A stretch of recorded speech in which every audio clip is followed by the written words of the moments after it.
Magluluto po ako ng hindi ko na i-video kanina, nakalimutan ko ng paggisa ko. Luluto po ako ng tinulang manok, native po. So ayan po, para masarap. Lutuin ko ng husto yung yung papaya.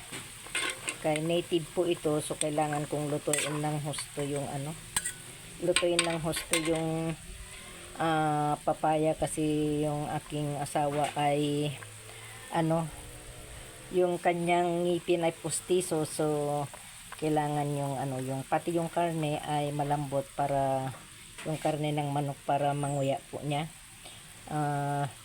Kasi although hindi naman matanda masyado itong itong manok, kasi yun lang malalaki siya gawa ng malaki siya gawa ng ito ay Ulohano na manok. So umabot yata ng 2 kilo ito, so pwede namin ulamin ito ng 3 beses. Yung manok na kinatay namin, bale 2 kilo, so 3 lutuan po yun. Kaya ito yung unang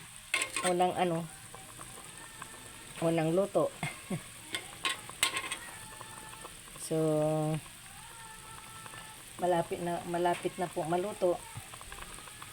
So kailangan ko lang lutuin ng husto yung papaya, para sa hindi naman mahirapan magnguya yung aking asawa. At saka mas masarap po kasi pag yung papaya medyo yung malambot po talaga, kasi nanunuot po talaga yung lasa ng ng sabaw ng manok dun sa papaya. At saka para hindi na rin po mahirapan magnguya yung aking asawa dito sa manok. Kay native kaya po ito, so malapit na po yan maluto. Dumating na po yung aking sweetheart. So nakalimutan ko lang talaga kanina na nung iginigisa ko, wala kasi maghawak ng aking cellphone kanina. So ang ilalagay ko na lang diyan, last na ilalagay ko yung lagyan ko po siya ng kunting malunggay, gawa ng para may panglasa siya. Tapos wala man pong sili, dahon ng sili, so malunggay na lang yung ilalagay ko dyan.